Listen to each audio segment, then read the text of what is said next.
السلام عليكم ورحمة الله وبركاته. ازيكم عاملين ايه؟ يا رب تكونوا بخير في احسن صحة واحسن حال وراحة بال من رب العالمين.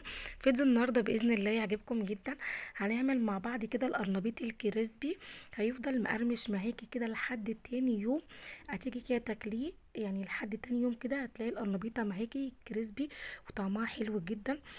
وكمان مش هيكون شارب معاكي ولا نقطة زيت وخفيف جدا وكمان اقتصادي. هنعمله من غير بيض ولا حليب. وهيبقى طريقته جميلة جدا وسهلة.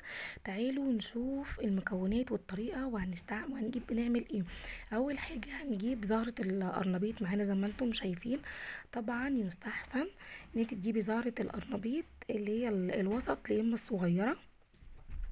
كان سيكون القرنبيطة معانا ما تكونش ناشفة.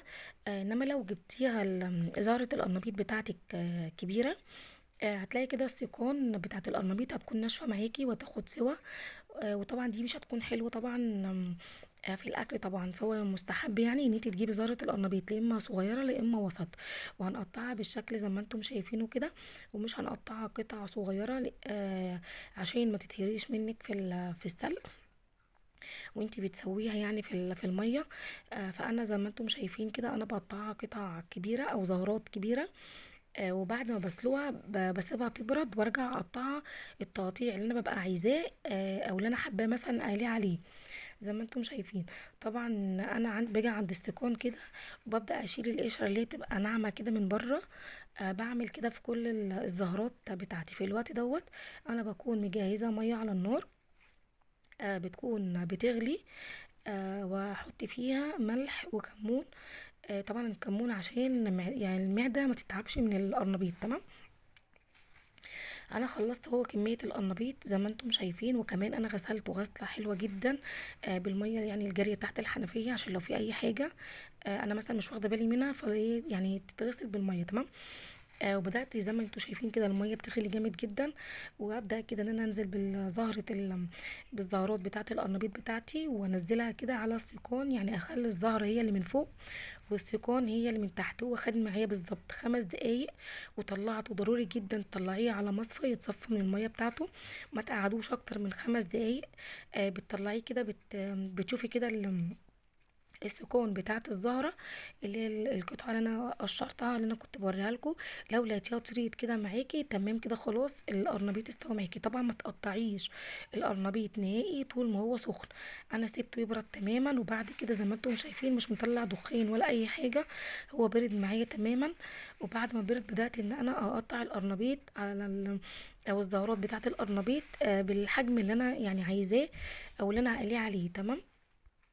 عايزه كمان اقول لكم على حاجه يفضل طبعا ان انت لما تيجي تشتري القرنبيط تشتري القرنبيطه اللي بيكون لونها فاتح. اللي هي بتكون يعني لونها بيض كده فاتحه. تمام وتشتريها اللي هي ما تكونش فيها فراغات. لما تيجي تشوفي كده القرنبيطه بيبقى فيه كده فراغات كده فيها كتير لا بلاش تشتري القرنبيطه ديت. دي مش بترمي معاكي زهرات كتير. دقاية القرنبيطة اللي تكون الزهرات بتاعتها ماسكة كده في بعضها. دي بترمي معاكي كمية يعني ما شاء الله اللهم بارك بترمي معاكي كمية حلوة زي ما انتم شايفين كده. القرنبيطة ديت انا كنت جايباها وسط. وكنت جايباها ب20 جنيه كان في اللي هي الصغيرة ب15 جنيه. انا جبت الوسط. عشان يعني لو مثلا هتكفيني ممكن تقعد معايا مثلا يعني حوالي يومين. تعالوا نشوف بعد ما قطعت الزهرات يعني هحضر بقى ايه كمان. هنحضر بقى نجيب طبق كده. هنبدأ نعمل كده عجينة سايلة هي مش سايلة قوي يعني ولا خفيفة ولا تقيلة. احنا عايزينها كده وسط. لان لو عملتيها خفيفة هتسقط منك في الزيت فاحنا عايزين عجينة تكون وسط. معايا مج كبير من الدقيق معايا معلقتين ملح صغيرين. معايا شطة بابريكا كمون كزبرة رشة فلفل اسود. ونزلت بيهم كلهم كده زي ما انتم شايفين على الدقيق. وببدأ كده اقلبهم كويس جدا. تمام. هنا بقى لو انت عندك هريسة شطة ممكن تحطي معلقة صغيرة من هريسة الشطة. او نص معلقة كبيرة. فانا ما كانش عندي فانا دقيت 4 فصوص توم. مع فلفل احمر. اللي هو الحامي. آه ودقيتهم في لون الفلفل والثوم ونزلت بيهم على الدقيق. وجبت مية عادي من الحنفية. وببدأ كده ان انا اعمل عجينة سايلة معايا بس ولا تقيلة ولا خفيفة. تمام. طبعا زي ما قلت لكم، حطيت معلقتين صغيرين من الملح، وحطيت نص معلقه صغيره من الفلفل، حطيت معلقه صغيره مليانه من الكركم، حطيت كمون، وحطيت كزبره. خلاص كده زي ما انتم شايفين. معايا هنا بقى الخضره بتاعتي، انا حطيت كزبره وشبت. طبعا انا حطيت يعني حوالي كده بتاع 3 معالق، ما تحطيش اكتر من كده، حلو جدا. آم، 3 معالق بالظبط كده كبار من الخضره.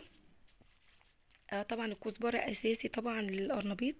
فانا حطيت معاها كمان شبت، دول حوالي 3 معالق. وهبدا ان انا اقلب الخليط ده كله معايا. بصوا انا عايزه قوامه مظبوط زي ما انتم مش يعني هتشوفوه كده دلوقتي.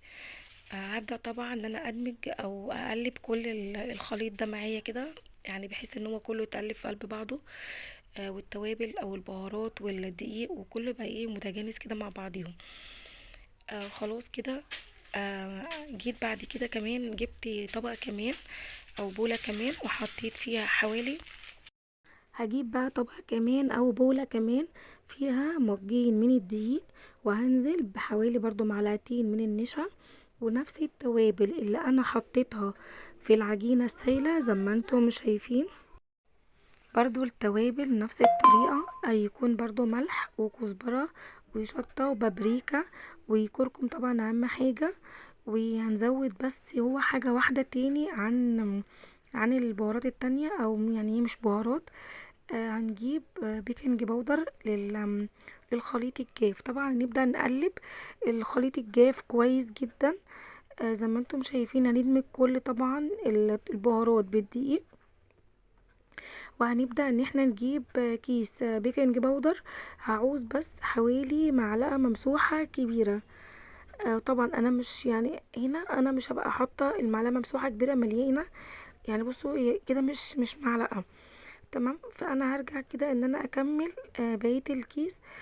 كده انا حطيت حوالي معلقة كبيرة ممسوحة من البيكنج باودر. طبعا ده مهم جدا. برضو هبدأ اقلب البيكنج باودر مع الدقيق. دي كده هيبقى عندنا حاجتين. هيبقى عندنا طبق فيه عجينة سايلة، مش سايلة قوي زي ما قلتلكوا، عجينة مظبوطة ولا تقيلة ولا خفيفة. والطبق التاني هيكون فيه الخليط الجاف زي ما انتم شايفين كده. تمام، دول كده خلاص بقوا جاهزين معانا اهو زي ما انتم شايفين. الطبق جاهز، اللي هو الجاف والسايل. وهبدأ دلوقتي اجيب قطع القرنبيط. هنجيب قطع القرنبيط، ننزل بزهرة القرنبيط في الاول في العجينة السايلة. وهبدأ من العجينة السايلة كده اشيله بالمعلقة، وانزل بيه على العجينة اللي هي الجافة، اللي هي الدقيق بالتوابل او بالبهارات بتاعتنا زي ما انتم شايفين كده. طبعا هنا الزيت بتاعنا هيكون على النار، يكون يعني على النار. انا يعني ولعت عليه على النار.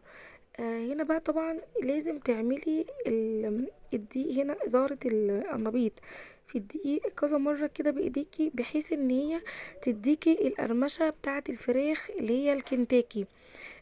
بتبقى كده عليها زي كفر كده، مقرمش ومدي كده شكل تعريجات كده او فيها كده. فالشكل دوت بيجي لما انتي بتقعدي تقلبي كده زهرة القرنبيطة كده في الدقيق وكذا مرة، يعني بتقعدي تقلبيها كده كذا مرة. دي اللي بتدي معاكي كده الشكل بتاع الكفر اللي بيبقى زي الفراخ الكنتاكي. بصوا زي ما انتم شايفين. طبعا انا هنا هسيب المعلقه وهبدا كده يعني اعملها بايدي. انا اسفه طبعا على المنظر، بس هي ما كانش ينفع يعني غير كده. تمام زي ما انتم شايفين. هنا بقى انا جبت حله على النار وفيها زيت. بصوا اول طبعا ما نزلت القرنبيط بالشكل ده، بصوا خد اللون الجميل اللي هو الذهبي الحلو، اللي هو كأنك بتعملي فراخ. يعني حد يقول لي ان ده قرنبيط يا جماعه؟ لا، دي بصوا تقولوا يعني قرنبيط عامل نفسه فراخ. فطبعا زي ما انتم شايفين، اول لما ياخد طبعا اللون او يبدأ ان هو يعني ياخد لون معاكي، تبداي طبعا تقلبيه بالراحة كده الناحية التانية. هو ما شاء الله طبعا هيكون ناشف ومحمص معاكي ومقرمش كده وجميل. طبعا انتي تطلعيه على مصفى. انا هطلعه زي ما انتم شايفين كده على الصاجة، وعليها الشبكة السلك ديت. هبدأ ان انا اصفيه بالشكل ده. هو ما شاء الله خفيف جدا، وطالع مش شارب ولا نقطة زيت. والله والله كمان مرة هو فعلا طعمه حلو قوي. وخفيف خفيف جدا على المعدة. مفهوش زيت كتير عشان هو اصلا القرنبيطة معانا مش شاربة زيت. طبعا بطلعها على المصفى وبصفيها كويس جدا عشان لو في نقطة زيت او اي حاجة، بس ما شاء الله اللهم بارك. هو طالع حلو جدا ومش شارب زيت معانا زي ما انتم شايفين. فانا برضو بصفيه زي ما انتم شايفين، ومش بينزل والله زيت خالص. بس برضو انا بصفيه تاني زي ما انتم شايفين. اللهم بارك. هو جميل جدا وخفيف جدا وطعمه حلو جدا. وكمان عندك لو الاولاد مش بيحبوا القرنبيط، هيحبوه بالطريقه ديت، هيعجبهم جدا باذن الله.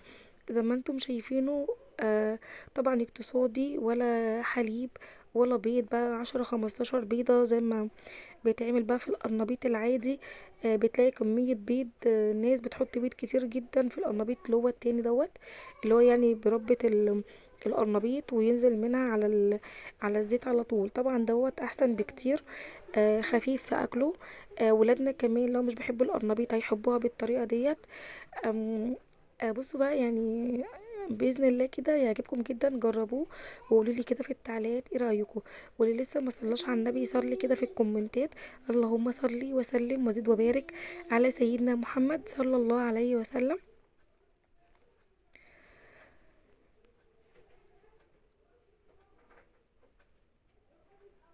انا هخلص كل الكميه بالشكل اللي انتم شايفينه دوت.